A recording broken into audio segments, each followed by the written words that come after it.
Di tengah hiruk-pikuk kehidupan kita sehari-hari, di tengah kegiatan-kegiatan kita, mungkin kita tidak sadar bahwa ada saudara-saudara kita, orang-orang Indonesia yang saat ini masih terdampar di negeri orang. Mereka adalah orang-orang yang tidak bisa kembali ke Indonesia karena peristiwa 1965. Nah, bagaimana kehidupan mereka di sana? Bagaimana di antara mereka kemudian harus menguburkan mimpi untuk pulang ke tanah air, bahkan sampai ajal menjemput, mereka tidak sempat pulang. Bagaimana keturunan mereka? Bagaimana anak cucu mereka? Bagaimana mereka bisa bertahan ketika mereka tidak diizinkan kembali atau takut kembali karena pergantian rezim dari rezim Soekarno ke rezim Orde Baru yang dipimpin oleh Soeharto. Ini adalah kisah kemanusiaan yang mengenaskan. Dan kita tidak boleh lupa bahwa sebagian dari mereka masih tetap bermimpi suatu hari bisa hidup normal di tanah air sendiri. Kisah ini kemudian diangkat dalam film dokumenter yang dibuat oleh Lola Amaria dan Gilang Santoso. Sudah ada bersama saya Lola dan Gilang. Apa kabar Lola, Gilang? Baik, Bang Andi. Sehat, Mas. Jadi benar ya, kalian mengangkat kisah para pengungsi, mereka yang dikucilkan, mereka yang diasingkan di negeri orang, betul ya? Betul. Kalau Lola, judul filmnya apa? Exil. Exil itu. Ya. Kalau Gilang, Awal nasib manusia. kenapa judulnya agak panjang dan aneh? Awal nasib manusia. Oke, kebetulan subjek saya atau narasumber saya aja, saya namanya Pak Awal. Oh, awal jadi itu diambil bukan permulaan, tapi betul, nama orang. nama. Jadi yang diwawancarain siapa di situ? Bapak Awalnya. Pak Awal, sebagai figur tunggal. Betul. Kalau Lola, di film Exil ini siapa yang Lola wawancarain? Ada 10 orang narasumber yang tersebar di berbagai negara di Eropa. Terbanyak di Belanda, ada di Jerman, di Swedia, dan Ceko. Baik, ini hanya 10 tapi merepresentasikan sekian banyak eksil lainnya ya. Betul. Nanti kalau Lola punya data, karena dengar-dengar risetnya aja lebih dari 2 tahun. Iya. Bikin Sebenarnya filmnya berapa tahun? 10 tahun total ya. Oke, jadi waktu itu saya masih kanak-kanak waktu Lola bikin filmnya atau memulai. Iya, saya masih muda beli ya. Oke, nanti cerita lebih jauh mengenai apa yang ingin disampaikan melalui film itu ya, baik Lola maupun Gilang. Tapi sebelum itu, ada baiknya kita lihat dulu cuplikan film Exil karya Lola dan teman-teman.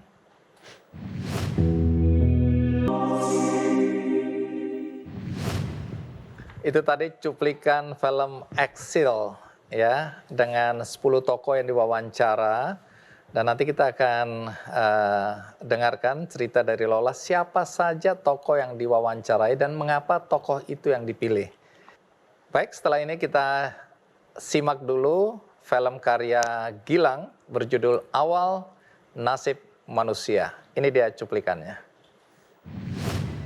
Ya, mengingat masa lalu.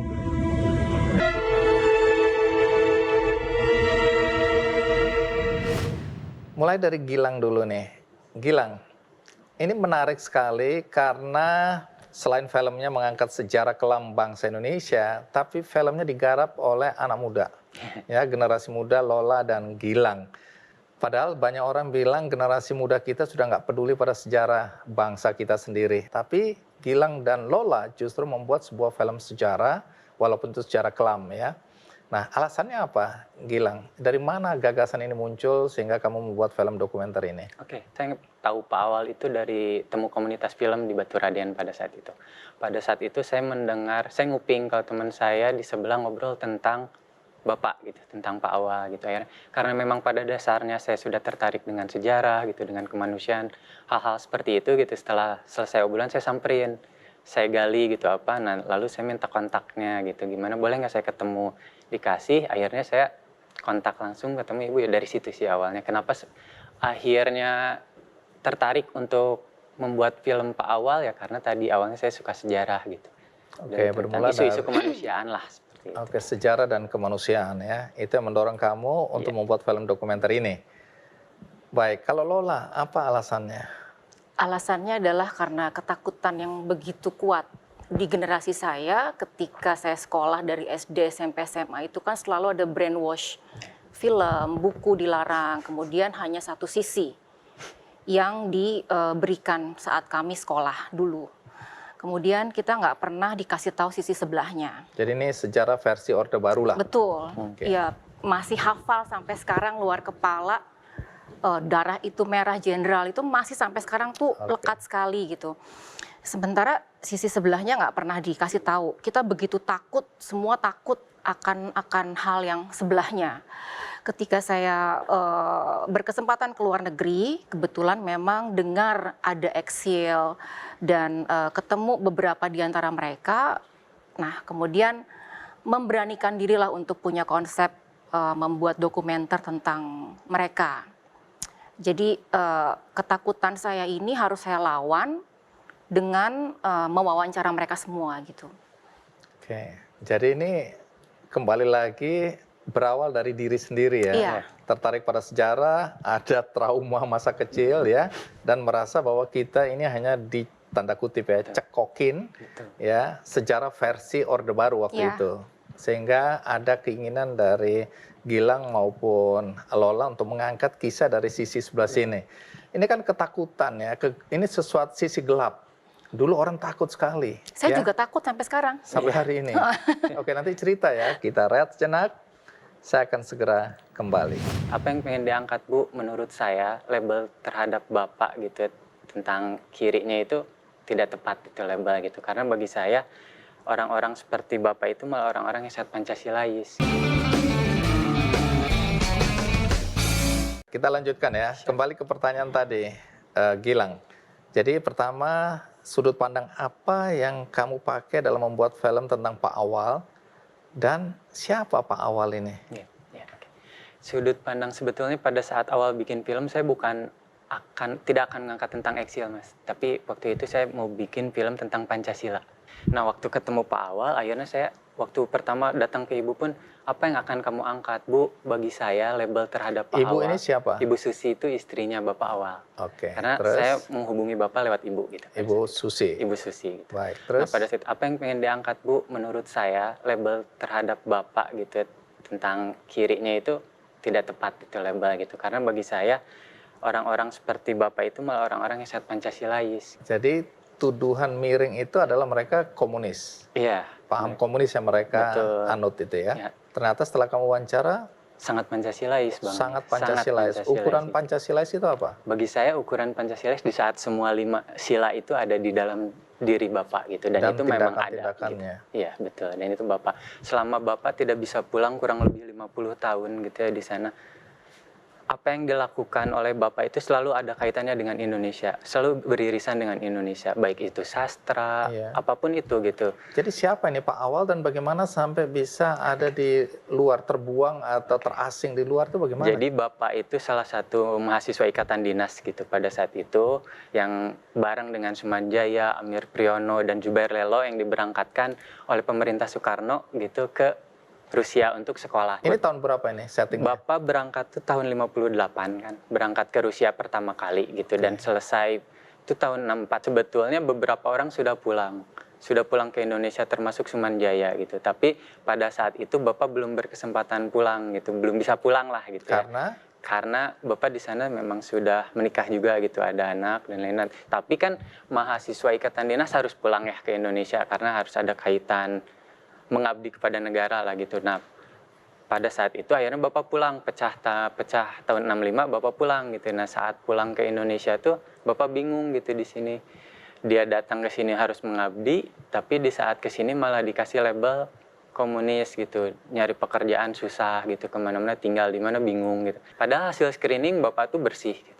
Oh, padahal sudah di screening? Screening, Oke. bersih dari komunis gitu. Dulu kan ada screening itu, mungkin penonton anak-anak muda nggak tahu screening ya, itu harus bebas lingkungan. Betul. Ya, mereka yang dianggap Bersih diri. bersih diri, macam-macam lah ya. Itu sebenarnya udah lolos. Sudah sangat lolos Tapi Bapak, gitu. nggak bisa diterima bekerja karena situasi politik kondisi, hari itu. Betul. Akhirnya itu tahun 66. Terus Betul. Akhirnya akhirnya? Bapak kenapa harus kembali ke Rusia gitu, karena anak Bapak yang pertama itu sakit. Bapak pulang, akhirnya setelah pulang ke sana nyangkut. nyangkut, nggak bisa balik Nggak lagi. bisa balik lagi di sana langsung Nggak mau balik atau nggak bisa balik? tidak bisa pulang. Tidak bisa pulang, Tidak bisa ditangkal berarti ya. Betul. Oke, Sangat tidak bisa. sampai situ dulu. Baik. Nah, kalau Lola sendiri siapa yang diwawancara di situ dan mengapa memilih 10 figur ini? Oke, jadi ada banyak Bang Andi, sekitar 40 yang saya wawancara. Nah, ketika saya bilang bahwa saya akan membuat ini menjadi sebuah film dokumenter yang real, artinya mereka akan di-shoot dari bangun tidur, bekerja, tidur lagi, bercerita apa adanya. Beberapa dari mereka keberatan Alasannya? karena keluarga tidak mengizinkan. Keluarga karena di sana atau keluarga di Indonesia. Dia nggak mau yang sekarang sudah baik-baik saja, takut terbuka lagi. Jadi trauma itu ya saya bisa merasakan gitu. Artinya belum dari mereka semua itu terbuka. Ada beberapa juga sayangnya yang perempuan-perempuan, narsum saya juga mundur Oh, gitu. ada juga yang perempuan? Ada. Baik. Mundur karena nggak boleh sama anaknya, nggak boleh sama keluarga besar di Indonesia. Jadi takut keluarganya juga ikutan kena gitu. Jadi saya menghargai, saya memilih hanya 10 ini yang bertahan. Jadi mereka sudah siap dengan segala resiko karena mereka semua tinggal di Eropa. Jadi ada Pak Waruno Mahdi di Berlin, kemudian ada I Gede Arka di Belanda, kemudian ada Karta Prawira di Belanda, Bapak Tom Ilyas di Swedia, kemudian ada Bapak Hartoni Ubes di Ceko. Nah, 5 dari 10 ini sudah meninggal dunia. Oh, tapi sempat diwawancara? Sempat, jadi ada Pak Kuslan Budiman, itu di Belanda sudah meninggal 2018. Pak Sarjo Mintarjo di Leiden, Belanda juga sudah meninggal sebelum kami mulai syuting, tapi sudah riset. Kemudian Pak Asahan Aidit, adik kandung terakhir Aidit, juga sudah meninggal 2020. Yang meninggal lagi Pak Halik Hamid, Juli kemarin 2022. Dan terakhir itu Pak Sarmaji, Desember 2022. Boleh cerita ringkas figur-figur yang ada di dalam film Exil ini, siapa mereka dan kenapa mereka akhirnya terasing di sana? Dari 10 ini lengkap, jadi latar belakangnya ada yang mereka mahasiswa ikatan dinas dikirim oleh pemerintah Soekarno saat itu, ada yang memang mereka anggota Lekra juga, ada yang memang anggota PKI juga, anggota legislatif, jadi memang beragam.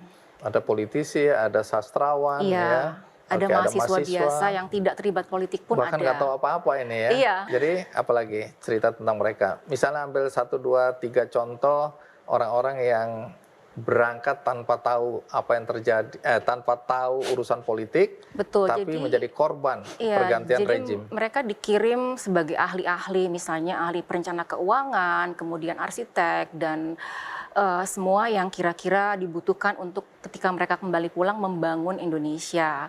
Mungkin kalau mereka pulang kereta cepat Jakarta-Surabaya 2 jam udah ada kali 30 tahun yang lalu.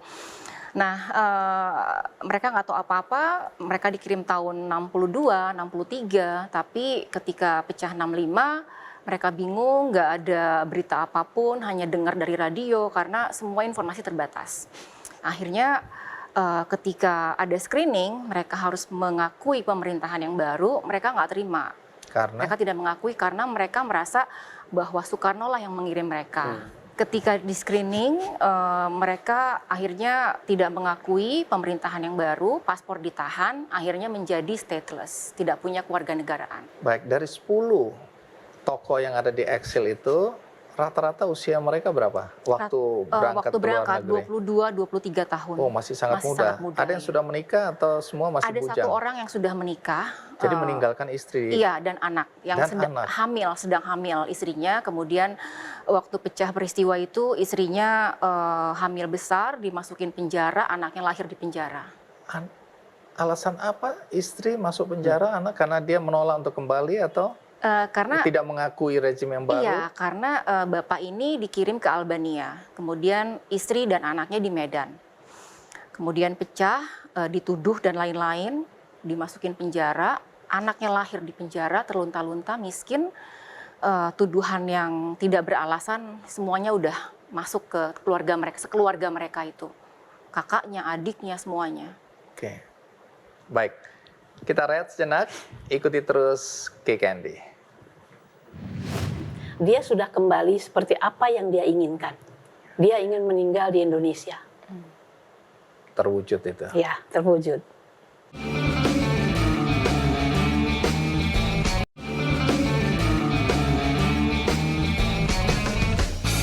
Yang jadi pertanyaan kita semua tentu saja ya, Gilang, tolong ceritakan.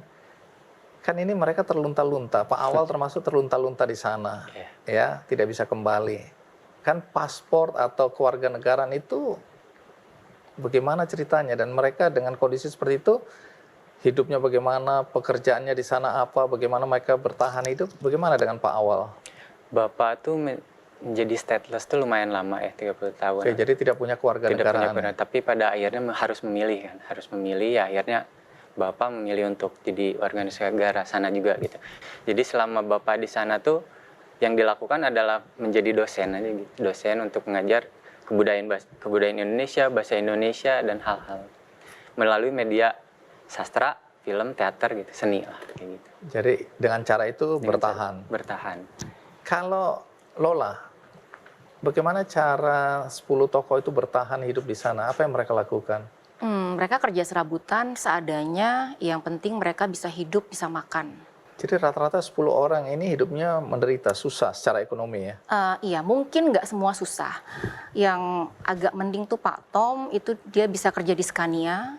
Pak Tom ini siapa? Yang Pak Tom Ilyas ini juga salah satu eksil yang kemudian memilih Swedia sebagai negara yang dia pilih untuk restnya gitu, untuk dia tinggal dan bertahan. Karena menjunjung tinggi nilai-nilai kemanusiaan, kemudian ekonominya maju, maka dia tingkat ekonominya agak lebih mendingan dibanding yang lain.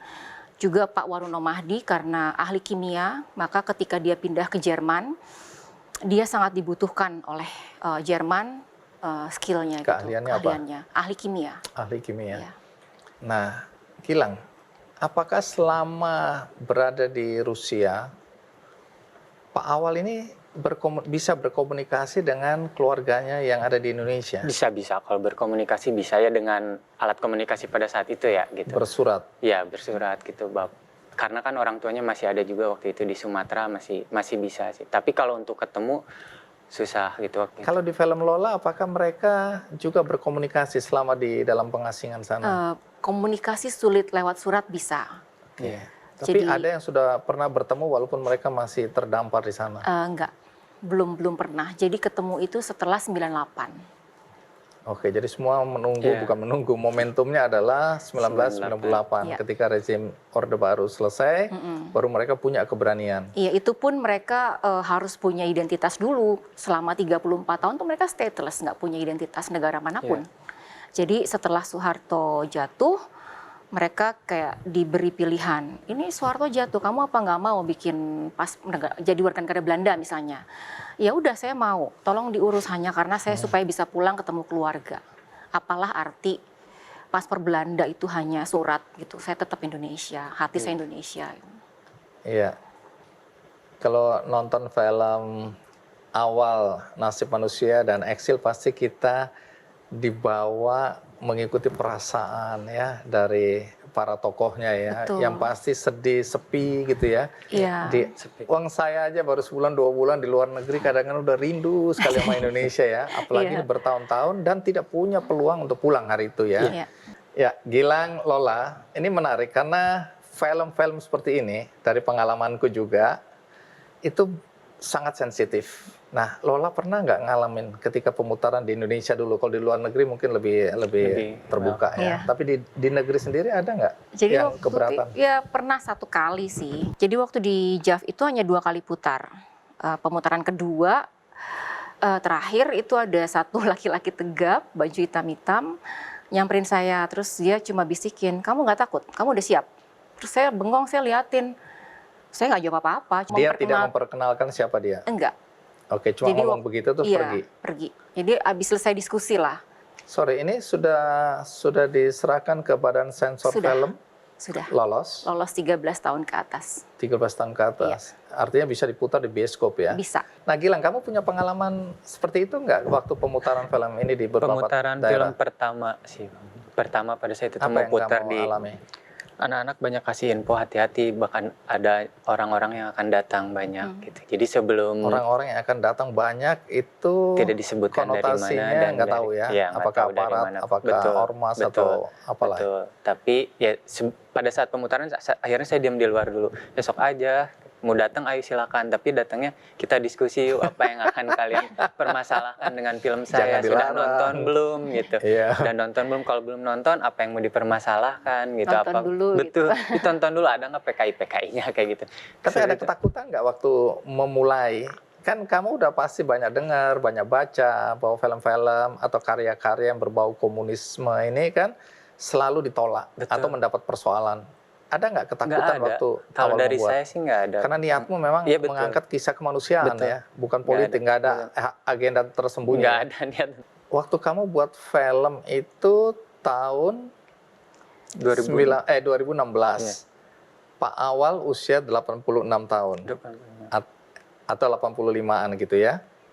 Setelah film jadi, Pak Awal sempat nonton film itu. Sempat nonton. Pak Awal meninggal tahun berapa? 2017. Oh, setahun kemudian. Iya, 2017. Baik. Di dalam film itu kan kamu juga menceritakan kehidupan Pak Awal dengan Bu Susi ya. Iya, betul. Karena Bu Susi salah satu narasumber untuk dan- menceritakan kisah Iya, Pak Awal. Betul. Baik, bagaimana kalau kita undang Bu Susi aja ya? Siap. Ya, terima kasih Bu Susi sudah bergabung dengan kami di sini. Tadi Gilang menceritakan bahwa Bu Susi adalah salah satu orang yang memberikan kontribusi dalam filmnya, menceritakan tentang sosok Pak Awal ya. Bu Susi ini kan berarti istri ketiga, Ya, satu-satunya istri dari Indonesia. Betul. Dua lainnya orang Rusia. Rusia. Nah, boleh tahu pertemuan pertama Bu Susi dengan Pak Awal itu di mana, kapan? Tahun 2004 saya berkenalan dengan Pak Awal itu di KBRI dan kami punya suatu kesamaan. Dia dosen, saya dosen. Oke. Dan kami ngobrol sampai malam, sampai jamuan makan malam di KBRI. Maaf, ini di KBRI. Di KBRI Moskow. Berarti hubungan Pak Awal dengan KBRI Ya, itu tidak ada masalah ya? tidak ada masalah. Dia tidak dikucilkan oleh orang-orang di KBRI. Terutama setelah perestroika, setelah menjadi Rusia, Federasi Rusia, iya. Oke, di situ lebih cair ya? Iya, lebih Tidak ada cair. ketakutan untuk Tidak. menerima orang-orang yang dicap komunis? Tidak, justru KBRI mencari orang-orang. Oke, kenapa mencari? Ya karena mereka ingin meraih mereka yang sudah lama tidak ke rumah gitu, dalam arti ke rumah. Tidak pulang? Iya, Oke, jadi pertemuan di situ. iya. Nah, dari perjalanan hidup Bu Susi dengan Pak Awal ya, sejak pertemuan sampai kemudian Pak Awal meninggal, apa yang paling Bu Susi kagumi dari Pak Awal selain kemampuannya dalam bidang sastra tadi? Jujur. Sebagai pribadi, Ya, jujur. orang jujur. Jujur dan dia selalu cinta Indonesia. Selama bersama Pak Awal di Moskow waktu itu sebelum pulang, Ya. apa curahan hati Pak Awal yang sampai hari ini masih menjadi beban atau pikiran dari Bu Susi? Beban sih tidak, cuman dia sudah kembali seperti apa yang dia inginkan. Dia ingin meninggal di Indonesia. Terwujud itu. Ya, terwujud. Baik, terima kasih Bu Susi. Baik, Lola. Ya. Lola, ini kan proses membuat film ini, risetnya aja hampir 3 tahun. Pembuatannya hampir 7 tahun. Jadi ini film 10 tahun baru jadi nih ya. Ya. Jadi apa yang membuat film ini jadi panjang prosesnya? Yang pertama mungkin ya faktor dana. Kemudian selanjutnya adalah bagaimana merangkum dengan konsentrasi apa aja yang harus dimasukkan dalam film ini, dari materi sekitar 60 atau 70 jam jadi 2 jam. Kemudian lagi karena saat itu saya masih ada beberapa pekerjaan, jadi nggak bisa disambi. Nah, pandemi yang menyelamatkan saya untuk menyelesaikan film ini. Oke. Dan kemudian kesulitannya adalah footage. Oh, ini menarik sekali karena bangsa kita ini termasuk waktu Eagle Award, saya bilang kenapa kita perlu satu panggung kompetisi yang namanya Eagle Award. Ya. Karena bangsa kita ini agak lalai mendokumentasikan Betul. atau menyimpan dokumen-dokumen yang sangat penting. Apa kesulitannya? Jadi begitu film selesai wawancara, ada beberapa slot yang memang dikosongkan untuk footage tersebut. Misalnya bicara soal revolusi kebudayaan, itu saya nggak punya videonya, gambarnya, fotonya. Ini di China atau di Di sini? China. Oh, China. oke. Jadi kalau nggak ada sama sekali sampai titik darah penghabisan nggak dapet, ya udah pakai animasi. Oke. Nah, waktu perestroika, kemudian 65 dan beberapa peristiwa penting di Indonesia itu ada, tapi semua saya dapatkan di luar negeri. Yang di dalam Harus beli.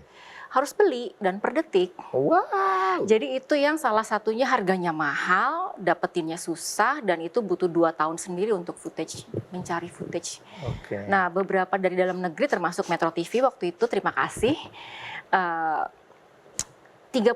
lah. Jadi mencari footage di dalam negeri itu tingkat kesulitannya jauh lebih sulit ketimbang di luar negeri.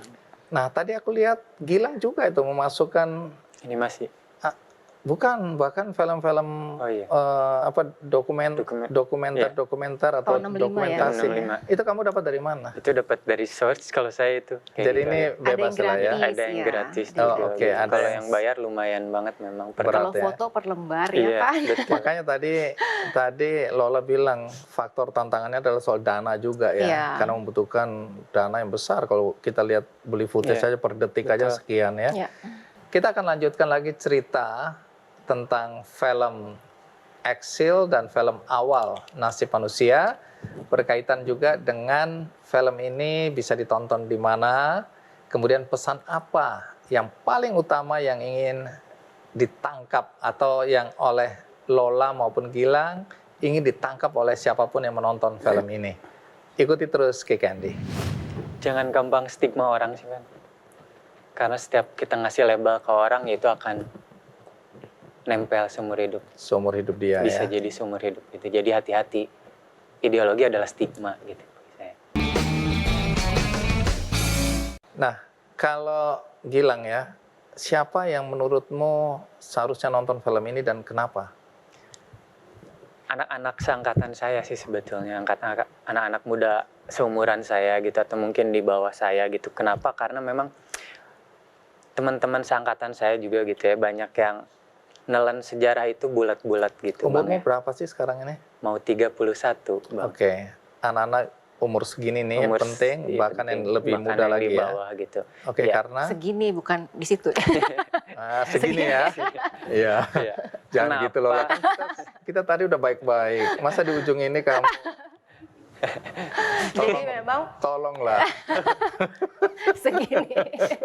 Oke, dan anak-anak yang lebih muda. Kenapa Betul. tadi alasannya? Dan kenapa ya? Karena mungkin saya atau teman-teman banyak yang baca buku sejarah atau nonton film sejarah itu ditelan bulat-bulat gitu Bang ya.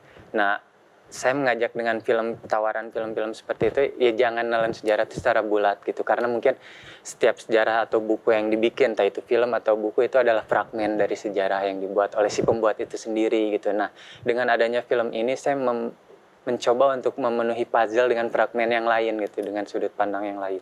Jadi akhirnya kalau kita tadi kata Mbak Lola sudut kanan, sisi kanan, sisi kiri ya, kita harus lihat dari semua sisi gitu. Secara utuh ya. Secara utuh gitu. Sepahit apapun yang Sepahit sisi sini apapun, ya. betul, Tapi gitu. kan kita harus terima bahwa ini bagian dari sejarah. Betul, Tanpa bermaksud mempersalahkan siapa yang salah. Yes. Tapi keadaan yang mungkin membuat Yes. kita jadi seperti itu ya. Iya. Gitu. Oke, jadi ini pembelajaran buat anak-anak Iya. supaya mereka bisa melihat dari Sudut pandang lain lah, sudut Mas, pandang tawaran lain. gitu, Dari apa betul. yang mereka pahami, mereka Betul. kenal, atau yang diajarkan kepada mereka selama ini ya. Yes. Kalau Lola, siapa yang kamu harapkan nonton film ini? Sebenarnya mungkin lebih kurang sama generasi saya ke bawah. Jangan lihat aku gitu dong. Ya, generasi saya ke bawah yang memang pada saat sekolah di brainwash sedemikian kuat. Iya. Dan biarkan mereka berpikir, biarkan mereka terbuka. Artinya film ini dari awal tujuannya memang untuk generasi itu, bukan untuk orang-orang yang sangat paham sejarah atau mengerti kejadian 65, bukan itu. Mereka udah tahu, udah paham, ya udah gitu. Yang belum ini yang harus kita grab gitu, kita harus kasih tahu.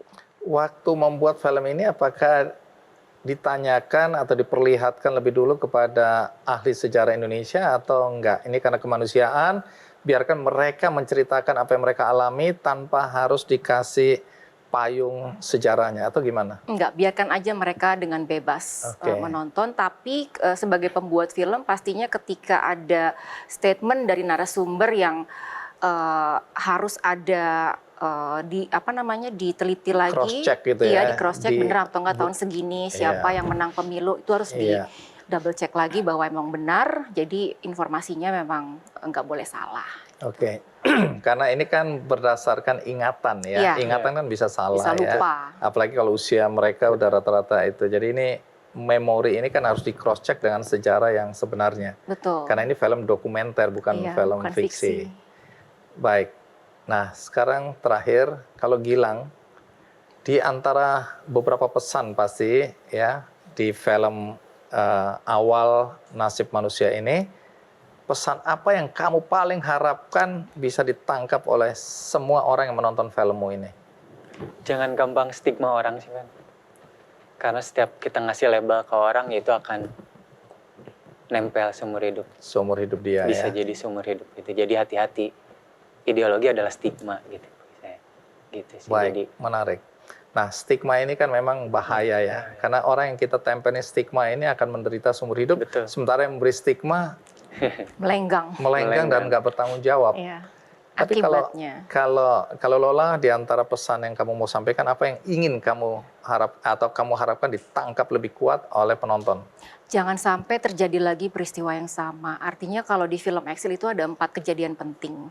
Apa itu? Yang pertama 1965, yang kedua revolusi kebudayaan, yang ketiga perestroika, yang keempat 98. Itu semua ada pengaruhnya dalam sejarah Indonesia. Iya. Dan jangan sampai itu terjadi lagi karena itu pahit sekali gitu. Artinya kenapa saya bilang begitu? Myanmar aja bisa terjadi. Nah, Indonesia hati-hati nih. Dan satu lagi yang tadi dibilang stigma. Kita harus pintar untuk tahu, pahami, baru yakini tentang hal-hal yang misalnya tuduhan-tuduhan tak bertanggung jawab. Misalnya komunis atau apapun itu. PKI, tapi kan kalian harus tahu dulu apa sih PKI. Pahami dulu, tahu dulu, baru yakin bahwa itu apa gitu. Iya. Hujat gitu, nggak boleh langsung nggak tahu, nggak paham langsung main hujat. Oke, baik. Gitu. Tapi kalau ada pertanyaan, kalau aku pengen nonton nih filmnya Gilang nih, awal Nasib Manusia, itu bagaimana cara nontonnya? Ada di mana? Kalau saya udah masuk ke platform online sih, Bang. Di YouTube saya masukin, terus ada beberapa di Vidsi, ada di beberapa platform ya. Kalau di YouTube itu utuh. Gratis. Utuh. Durasinya sampai selesai. Memang setelah festival saya pikir udah cukup nih di festival gitu, udah saya lepasin. Jadi aja kalau kita klik gitu awal Nasib Manusia udah muncul sih. Muncul. Jadi bisa ditonton di situ ya. Silahkan. Kalau Lola, kapan kita bisa nonton filmmu ini? Jadi saya masih harus berkeliling dulu ke beberapa festival karena itu ada semacam perjanjian tidak boleh diumum sebelum selesai di mereka. Jadi Juli ini selesai, kemungkinan kalau nggak Agustus, September baru bisa dipublik di bioskop.